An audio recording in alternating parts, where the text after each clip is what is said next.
special Saturday edition of OB Live here on the OB Live channel. I'm Jeff Ketchum. That is Anwar Richardson. Hey, do us a solid for Dad. Hit the like button, subscribe to the channel, get notifications, enter the chat, leave your comments, do all of those things. We're talking about the first real scrimmage of August for the Texas football team. They got together today, did that scrimmage thing, offense versus defense. I think Anwar reported in our war room on Thursday night. The expectations was about 120, 130 plays, right, Anwar? Yeah. 125 to 130 was the hope to pull off today. Family, friends were on hand, no media. So, kind of giving you what we're hearing happened at the scrimmage on Saturday. And Anwar, there's actually a lot of news from today. A little bit of injury, but nothing like we saw 12 months ago when they had their first scrimmage of the season and they lose Isaiah Nayor and Junior Angelau. It feels like we should probably start off with what happens with Jordan Whittington, but it doesn't sound like it was awful. And on the whole, it sounds like there was a lot of good, and it's a zero-sum game when you talk about scrimmages. So if someone does really well, someone got beat in order for somebody to do really well, but kind of an eventful day. Yeah, so I mean, absolutely, Ketch, and it's an interesting day where everyone else gets invited but the media because you're like, well, you're like, well, why not us? Like, you literally have invited like all of everybody in the state of Texas except us, but that's all good. The news of the day, obviously, and then I think just becomes kind of like the PTSD trigger for a lot of people was the learning that I was able to learn that Jordan Whittington had to leave practice today, with some sort of injury, whether it was to his shoulder or to his arm. I don't have the specifics at this moment, but when you hear Jordan Whittington leaving practice, injury, it's hard not to go back to the dark place. Like you're hopeful and optimistic. And then the other portion of it, Ketch, was that Xavier Worthy didn't practice today. Was being held out due to this illness, this undisclosed illness that's out there. And so I heard he was there at practice, but it's always one of those things like, well, I mean, there's no need to panic, right? You're probably panicking when he's not there. So if he's there and he's just standing on the sideline, whatever this thing is, and whether it's a bug or something, with coaches, you just never know, Catch. They don't ever tell us, unfortunately, the whole full story. But knowing that, you've got two starting receivers, one leaves with an injury, one's not practicing for at least a second practice. You just want one of those things that there, and we'll get into how the scrimmage overall looked, but just talking about the news of the day, like those end up kind of being like kind of the two newsy things that come out of it. Oh, by the way, the freshman, it sounds like, made a pretty big impact, not just in making plays.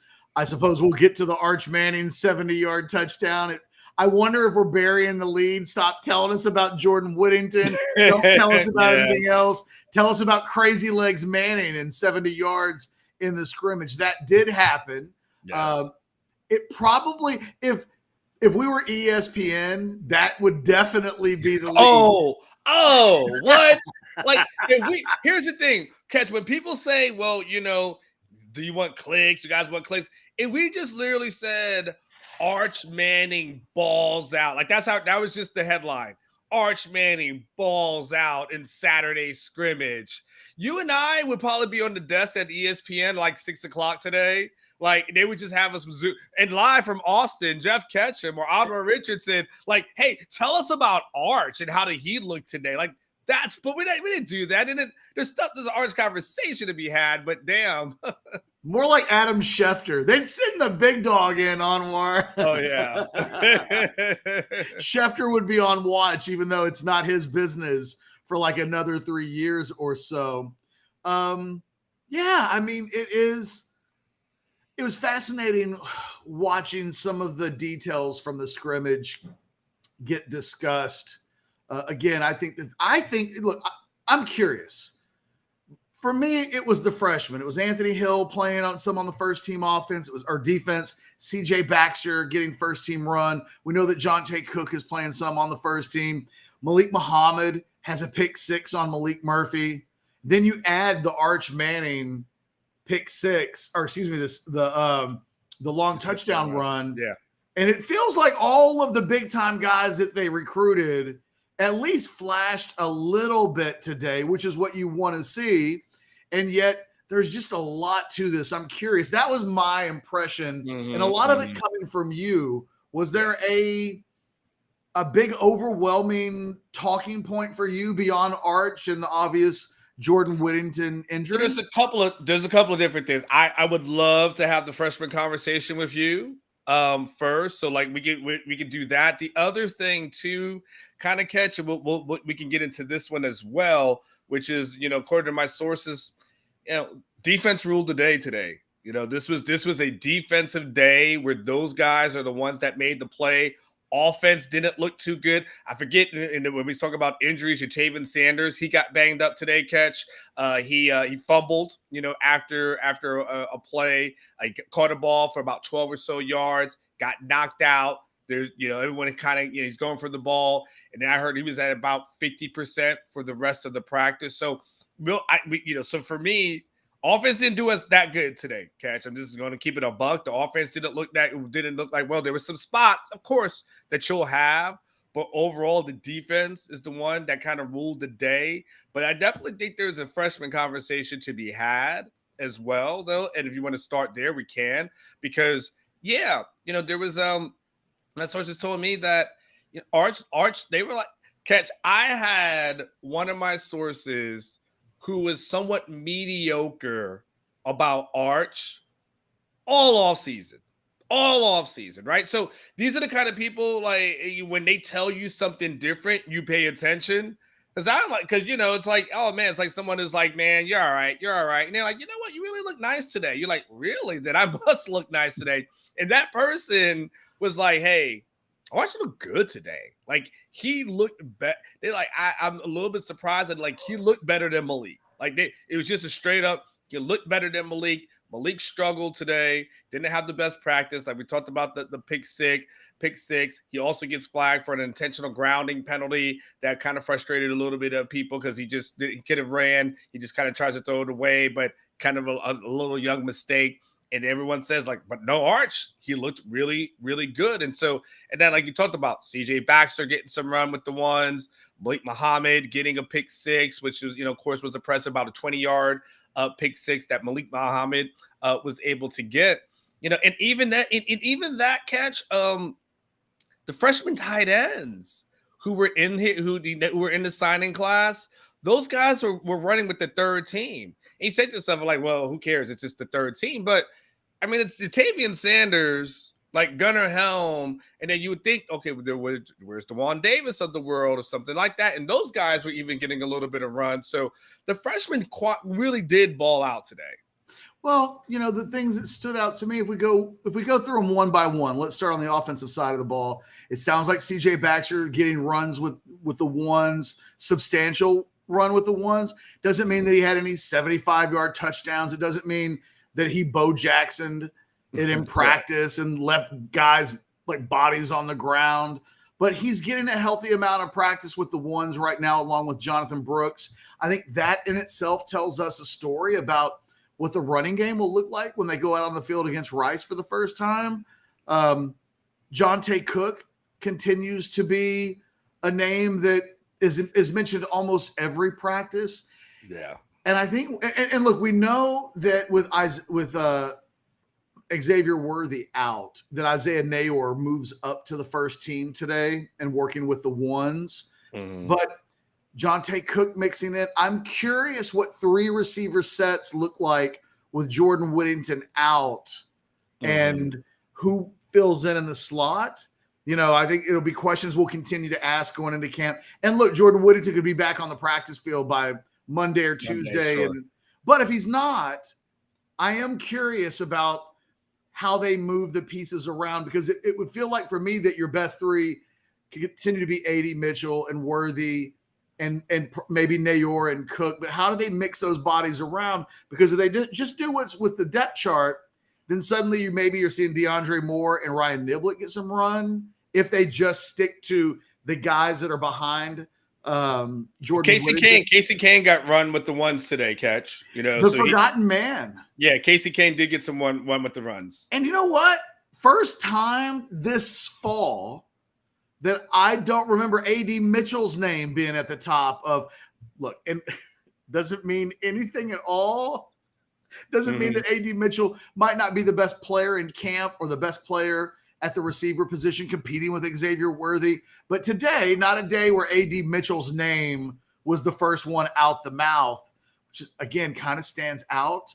But Casey Kane, I feel like we do him a disservice sometimes. He's better than everybody outside of the team bubble ever thinks he's good. You know what I mean? Like, he's never mentioned as a guy that's going to get on the field, but running with the ones today, an indication of how he's going to do. Trevor Gooseby running with the second team left tackle position. Yeah, that was a new development. I mean, you don't want to get too far ahead of ourselves, but that's the first time I've seen him. That's a bump up for him. So we're a week into camp. The pads are now on, and the true freshman now getting some run at the backup left tackle position. That's a good side. You go to the defensive side of the ball, Anthony Hill running with the ones, Malik Muhammad with a pick six. Yeah. So lots of young names. And again, we haven't even gotten to the Arch Manning piece of this. Two things. I think we hit the two main things. Freshmen. And then the other thing that you mentioned, the defense kind of wins the day today. We know, I think, with some level of certainty that the offense is going to be really good. Yeah. That the defense we've seen camp scrimmages over the last decade where the defense has at times dominated the offense. And it's like, because we know that the defense isn't great. And if they're dominating the offensive line or they're not able to get the offense going, it's a real concern and worry. And that has, I think, translated to uneven play on the field in the games. Today, when I hear that the defense does really well, there's no panic. There's no, oh God, the offense sucks. What's going to happen when they go to Alabama? For me, in this zero-sum game of if one does really well, the other doesn't, that's funny. Scotty's comment. You saw the smile on my face. As soon as I saw it, it made me laugh. The more we do these shows on War, the more I realize when I see that out of nowhere grin to take a look at the chat. But which is crazy because I got my contacts in and I had my readers to the side. So, but I was still able to read it and still laugh. Hey, from my perspective, that is almost worthy of a medal or a trophy. Yeah. But if you'd ask me, what would you want more, the offense to look good today or the defense in the first scrimmage? I think the defense performing at a really high level is a really good thing for this team because I feel like we know this offense is going to score points. How good is this defense going to be without DeMarvion Overshown, without Deshaun Jameson, without Anthony Cook, without Keandre Coburn, without Moro Ajomo? I think it too often has been understated how much has departed from this team on the defensive side of the ball. And today it doesn't sound like any of those guys were missed. Hey, that is a great sign for this team a couple of weeks out from the first game. Yeah, Ketch. I mean, this ends up being a day where I feel like we're getting some Alfred Collins momentum going here, Ketch. I know you talked a little bit about the young guys, but Collins was the kind of a guy that, we all saw him flash as a freshman. And then that's just kind of been about it. And we've just been sitting here waiting. And even Pete K, when, can't get started, is like, I just want to see this guy be more consistent. All of a sudden last week or a couple days ago, and it's all starting to run together for me at this point. So forgive me. But, you hear Sarkisian mention Alfred Collins' name out of the blue. You're like, oh, stop. We have Alfred Collins and Vernon Broughton. And Alfred Collins, Vernon Broughton, those guys were getting some run with the ones today. So that shows some progress, on that end. Like you talk about things from the defensive standpoint, Ethan Burke, starting to hear his name a little bit more, Catch, as far as what he's doing and the impact that he's making it in camp. Sark kind of talked about He's not that flashy at times, but he's just a consistent grinder that is just always doing things. And I've heard Ethan Burke's name today as far as a guy who is able to shed, someone who's on him and get to the quarterback. Like the defense was there. Catch like the defensive line was making that penetration. Anthony Hill was getting in kind of in the mix as well. He was the guy that was able to come off the edge, and they were working at Alfred Collins inside and outside. So you saw a little bit of the versatility there. And like I said, they were disruptive. Like there were times, Catch, that I was hearing that the quarterbacks were holding on to the ball too long. Much longer than they should have, and that's a lot because of what the defense was able to do as far as just making them, just not know when to get rid of the ball or not get rid of the ball, to get rid of the ball. And we hear about the turnover that happens that that caused Datavian Sanders, the interception that happened. So that's something they've been working on. That's been a huge point of emphasis, is creating more turnovers, and we saw that. So yeah, like it's one of those things like. It all depends on how you view it, right? Because it's a scrimmage, so someone's got to win, someone's got to lose. So you can look at it from like you said, you look at it like negatively, you can be like, oh, the offense was so bad, but then you can look at it on a positive front, which is like, well, I guess that means the defense is so good. And one of my sources, last thing I'll say, Catch, one of my sources said, this is usually about that time, usually where defenses are a little bit ahead of the offenses, so don't be like too surprised and don't make too much of it. But it is a positive sign, though. Absolutely. I mean, to your point of even with Quinn Ewers held onto the ball a little bit too much today, kind of the same thing with Malik Murphy. Ironically, Arch is the guy that it's hard to know what to make out of him probably doing this against the third team defense or the second team. It was third team guys. Yeah. It's probably maybe even a mix. So it's hard to know just what the personnel look like. But, your reporting was that it wasn't just the run today from Arch, that it was a little bit of everything. Today might have been maybe his best day as a Longhorn so far, going all the way back to the spring. I would say so. And it's funny because you and I were talking about this on Slack. Slow down with Arch. It's the data point that you want, but more than likely there will be another scrimmage later on in this month. Maybe it won't quite be as good, but today the signs were there that, okay, Arch going to be okay. Let him bake in the oven a little bit, but that looks like, depending on what you're cooking in the oven, it looks like it's going in the direction that you want it to. Whereas Malik today, not his best practice. And I think the thing I said in the Slack was like, it happens. He'll be okay. But it doesn't feel like it today. Suddenly, it doesn't quite feel like a huge range, a big valley of difference potentially between Arch and Malik. That's just a thing we'll continue to watch throughout the season. But those things don't happen unless your DBs, which we haven't mentioned any by name, right? We haven't said Watts. We haven't said Catalan. We haven't said Terrence Brooks. But if the quarterbacks are holding on to the ball too long, those guys aren't getting interceptions, but their coverage and along with the rush is leading to sacks or negative plays by the offense. And it almost feels like I want to unofficially give an attaboy to all the guys in the secondary because there wasn't a whole lot of the DBs were getting burned. Like Quinn Ewers has a couple of touchdown passes in red zone work. I almost dismiss red zone touchdowns. You're not leading the team down the field. It's not a 60-yard drive on 7 plays or anything like that. It's kind of hard to do red zone work and not score a couple of touchdowns. I just think today's a day where the defense showed signs of being the type of unit that you want them to be. Young guys played out.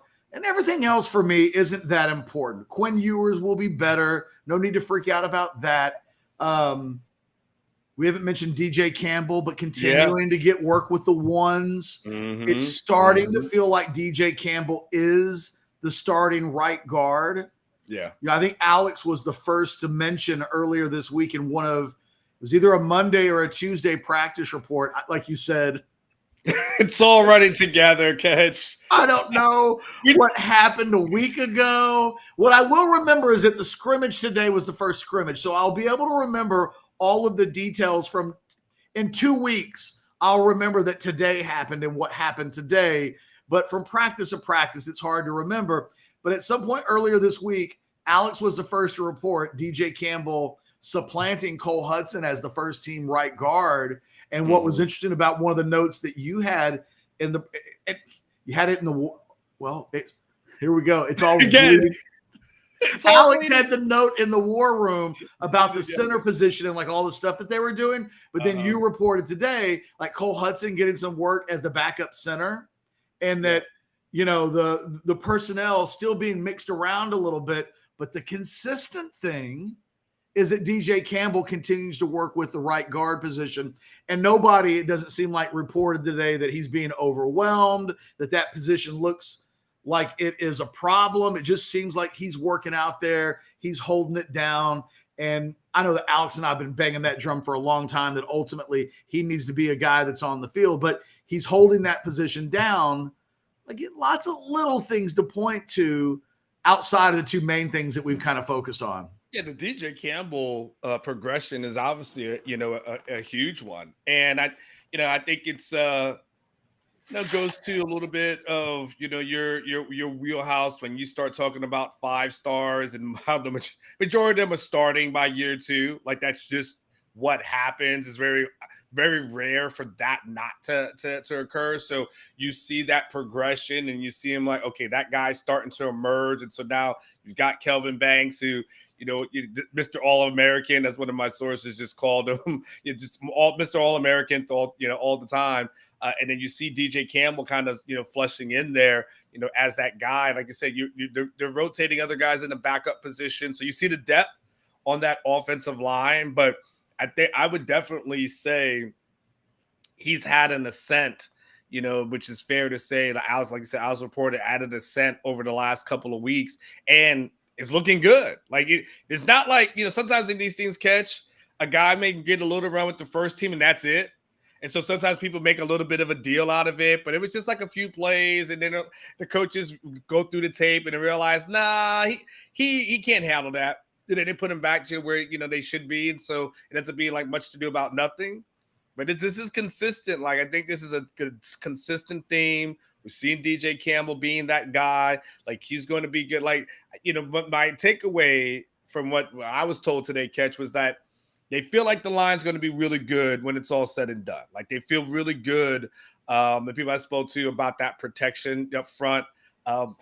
Kelvin Banks, I don't know if I even made this in one of my notes, but Kelvin Banks did incredibly well, leveled a guy, on the offensive line, just totally made a guy leave his feet. But it's tough when the person doesn't, it's like the person doesn't know who the defender was. So then it's kind of one of those, it makes my job a little bit harder, Catch, because you say like Kelvin Banks leveled a guy. They're like, well, who is it? And then you're like, well, I don't know. And they're like, well, why don't you know? Like, why don't you do your job? Get better sources. You're like, all right, I'm just going to leave this out since it's a little bit I don't want to do this on a Saturday. But yes, DJ Campbell, obviously becoming a bright spot on the O-line. I think the thing with DJ Campbell is I think he's right on time. It's even with 5-star offensive linemen, it's hard to say that they should just come in year 1 and be Mac Daddies. And that Banks says a lot more about Banks than anything else. I don't think it's an indictment on any other.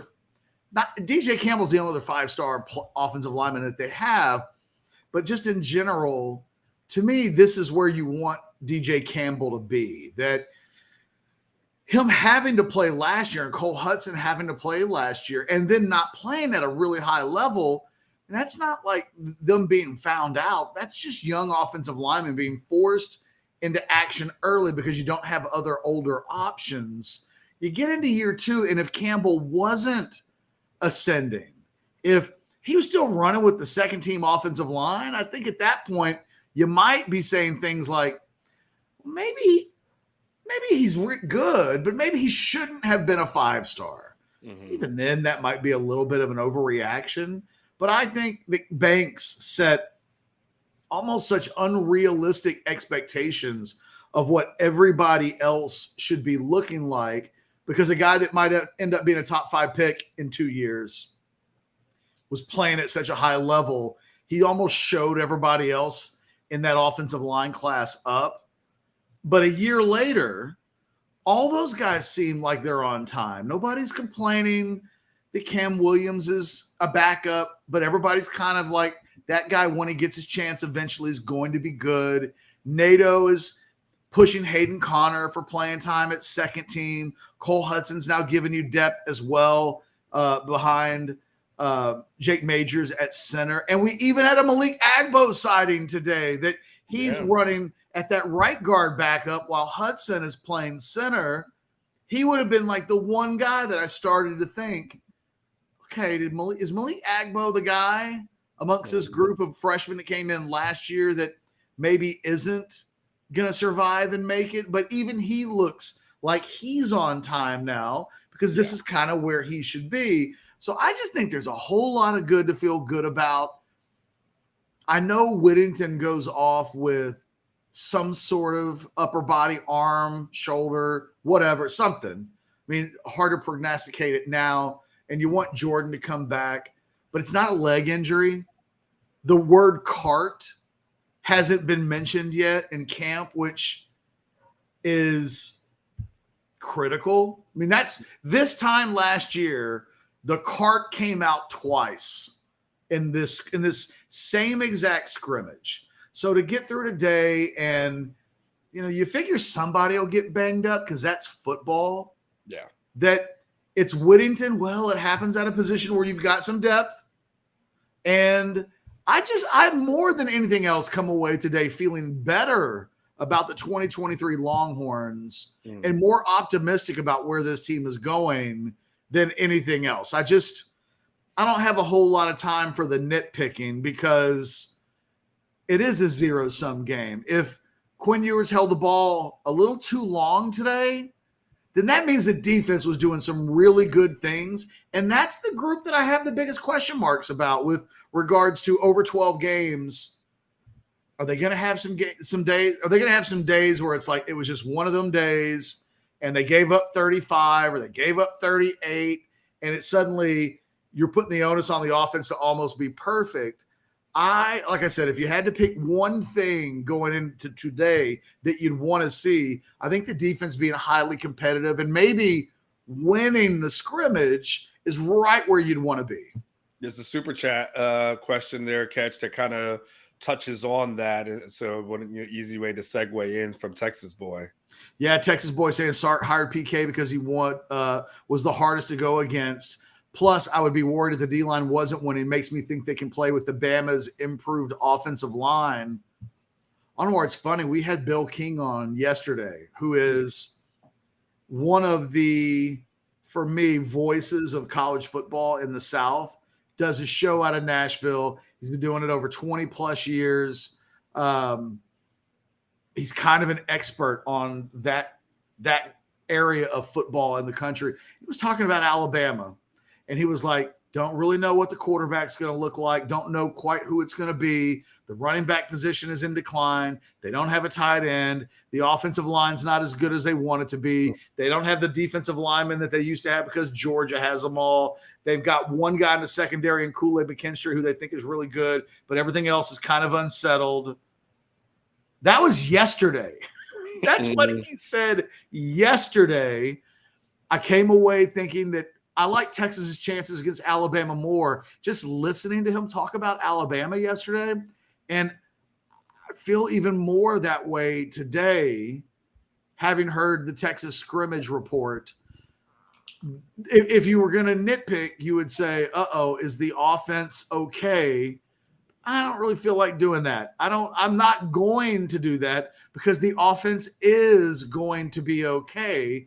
They've just got too many playmakers. The offensive line looks like it's improved. They still got to figure out what's going to happen out at the running back position, just who the guy is going to be.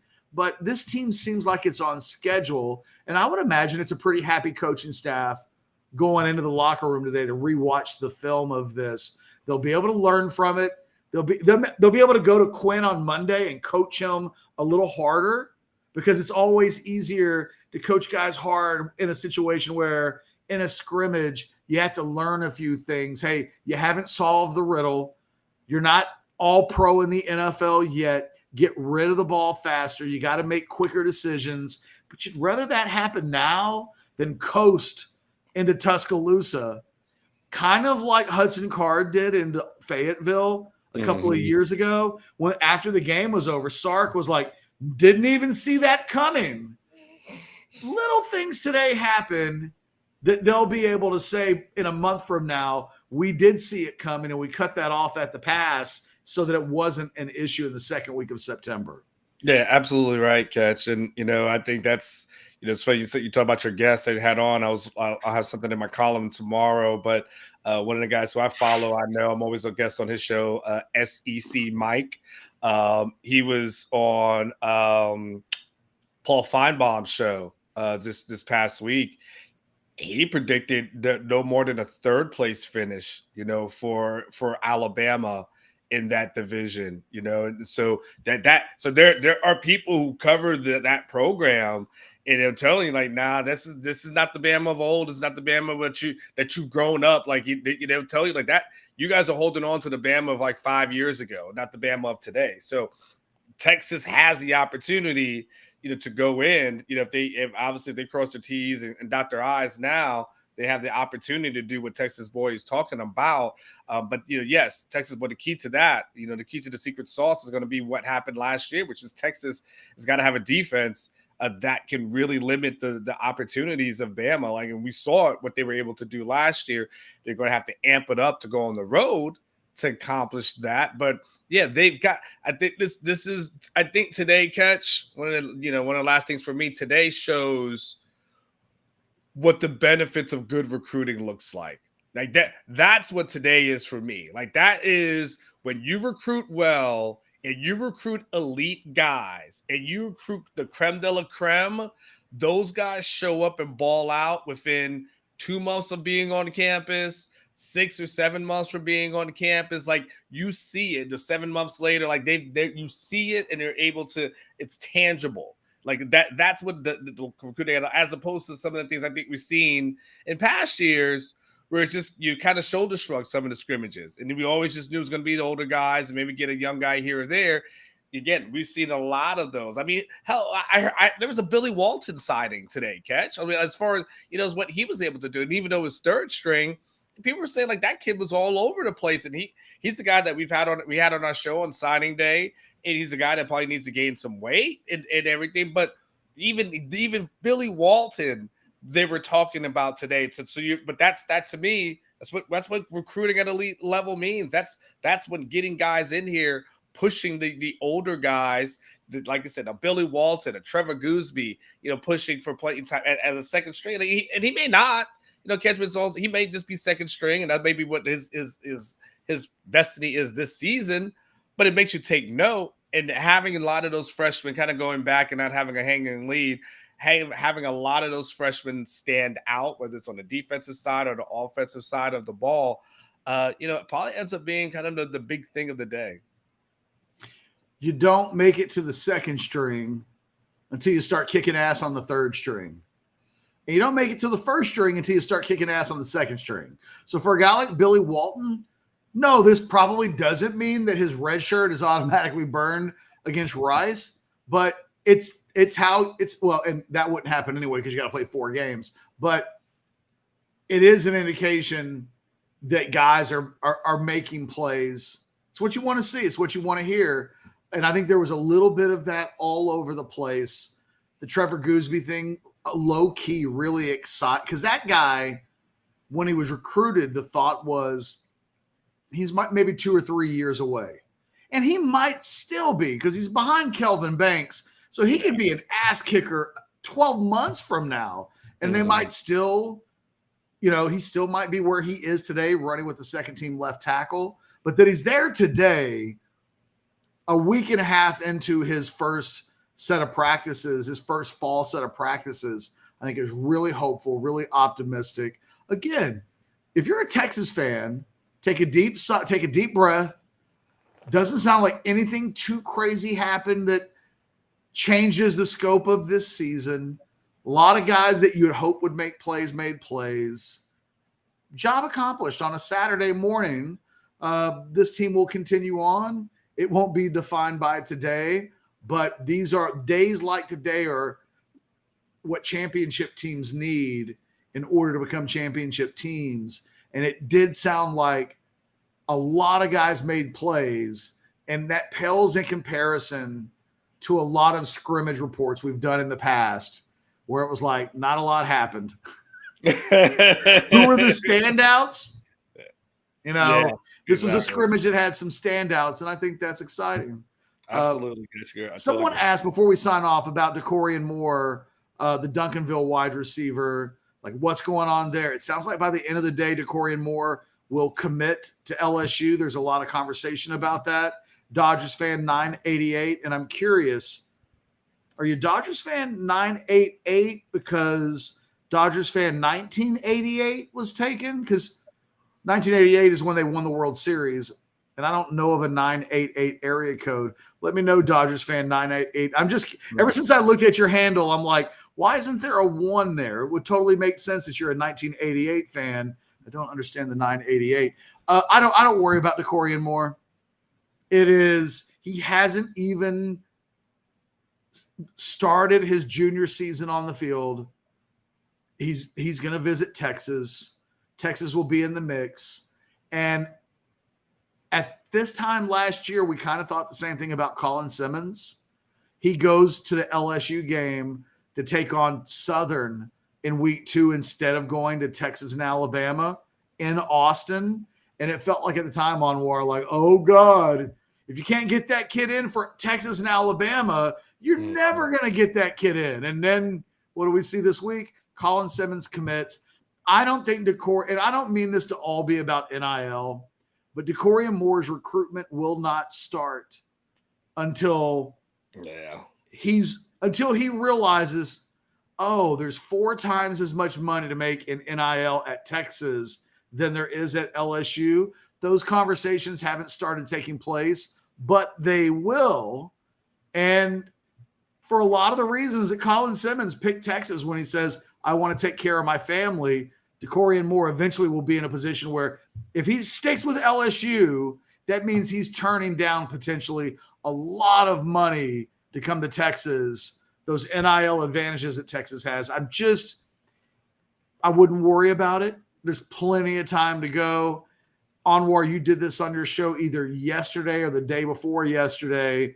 People have got to stop doubting Steve Sarkisian from a recruiting standpoint. I think it's okay to ask little questions. Why isn't Texas doing a little bit better in Texas? It's a fair question. But on the guys that Texas identifies as the most important guys in their recruiting classes year in and year out, they've had a lot of success there. They flipped guys when they need to flip them.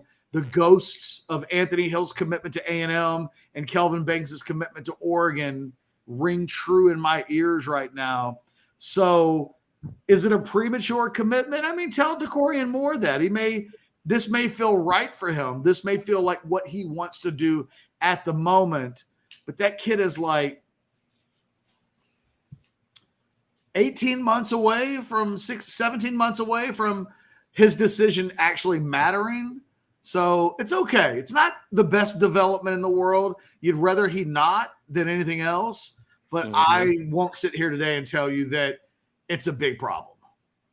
Yeah, I would totally agree with that. And then Texas Boy asked Ketch about Vasic and who he's running with.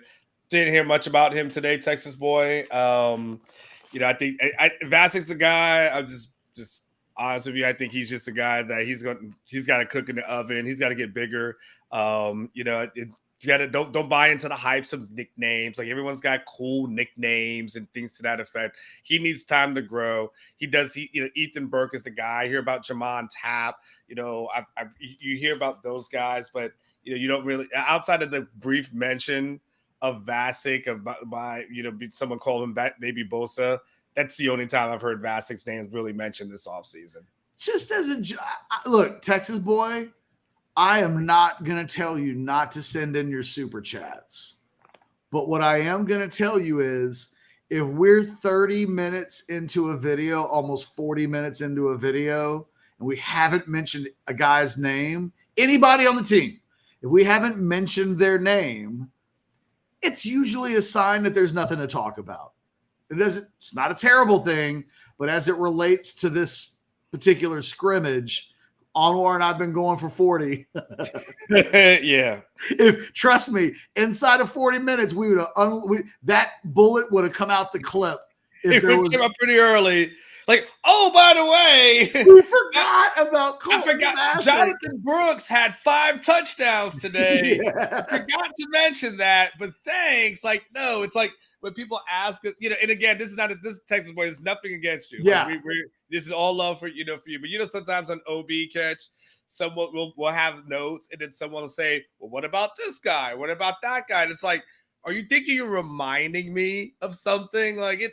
No, if we don't mention it, there's a reason why. There's nothing to mention. But it also means that nothing bad happened to Colton Bassett. Correct. It means that, because if he'd been embarrassed, we probably would mention, well, Colton Bassett had a day he'd like to forget. It was just a non-eventful day. There are some starting players that didn't get mentioned today on both sides of the ball. Doesn't mean a whole lot. Hell, Jatavion Sanders had a bad day today. And nobody's worried about Jatavion Sanders, but it got mentioned. That's the only reason why I bring it up. He fumbled. He got banged up a little bit. It happens. Anwar, are you ready to get back on with your Saturday? Yeah, what's funny though? Hold on. Before we get off, I think someone was trying to make a joke about something, but I actually think if I go into my notes, he's asking me about Kai Woods. And I think he was trying to be like funny. I think Kai Woods caught a pass from Arch Manning today. Actually, I believe that's actually in one of my notes here. So I do think that may have happened just for shits and giggles. But no, I got nothing else. It's Saturday. We can decide. This is why you have to hit like. Now, of course, please like the video. This is why you subscribe to the channel. So, yes, what we're going to do on OB Live Monday through Friday, but you just never know when we're going to break in with some news that, we just feel like, hey, we've got to get this thing to you. So if you hit subscribe going forward, like everybody else is in the chat, like you'll get those notifications and you'll be right on it. Matt didn't hear anything about Bert Auburn, which when it's the kicker, that's a good thing. It is a very good thing. If your place kicker's not getting mentioned, that means he didn't miss a bunch of kicks. Yes. So there's your Bert Auburn update on a Saturday. Guys, do us a solid. Seriously, like this video, subscribe to the channel, get notifications, tell your friends about it. But that's kind of all we got on a Saturday for now. If anything happens, there's breaking news of any kind, we'll let you know. But for now, for Anwar Richardson and myself and Blake producing behind the scenes, you guys have a fantastic rest of the Saturday. We'll talk to you, I don't know, maybe tomorrow, definitely on Monday. But stay tuned. That's why you get notifications, because if we go live, you want to make sure that you're around to watch, to listen, to learn. Guys, have a great Saturday. Later.